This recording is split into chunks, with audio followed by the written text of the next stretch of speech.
Salut bien-aimé, j'espère que la journée se passe bien par la grâce de Dieu. Alors ma pensée en ce jour, c'est, vous savez, l'homme est fait de trois dimensions, esprit, âme et corps. Lorsqu'on accepte Jésus-Christ, la partie de nous qui change instantanément, c'est notre partie esprit. Ça veut dire que notre corps, notre âme ne change pas instantanément. C'est très important.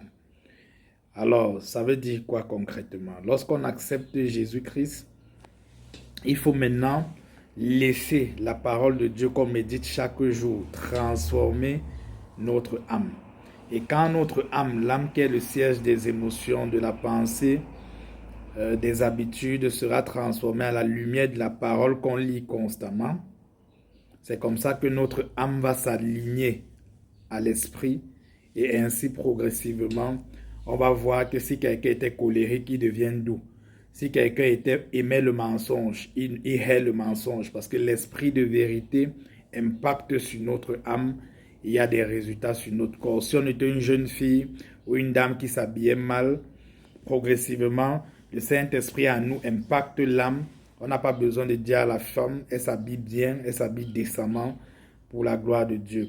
Donc vraiment, c'est nécessaire de comprendre ça, qu'on est fait de trois dimensions. Et après la nouvelle naissance, donc lorsqu'on accepte véritablement Jésus-Christ comme son unique sauveur et Seigneur, il faut laisser la parole de Dieu transformer notre système de pensée. Ne restons pas avec les vieilles habitudes qu'on avait avant de venir à Jésus. Laissons ces vieilles habitudes parce que être en Jésus, c'est entrer dans une nouvelle vie. Et il faut vivre en nouveauté de vie. Mais si on est dans une nouvelle vie avec des vieilles mentalités, les vieilles mentalités vont venir salir la nouvelle vie. Et c'est comme ça qu'on va passer à côté du plein épanouissement que Dieu a prévu pour chaque personne qui place sa confiance en lui. Alors, dans ma prière, bien aimée, c'est que aujourd'hui, nous prenons vraiment la ferme résolution de marcher en nouveauté de vie par la grâce de Dieu, que nous prenons la ferme résolution de ne pas justifier les mauvaises pratiques, justifier les mauvais comportements, de toujours nous repentir, de laisser vraiment la parole de Dieu avoir autorité sur nos pensées, autorité sur nos émotions. Puisque les émotions changent, il faut donc les stabiliser avec la parole de Dieu. Et plus on va le faire, plus on aura une vie spirituelle épanouie, plus on va impacter pour la gloire de Dieu.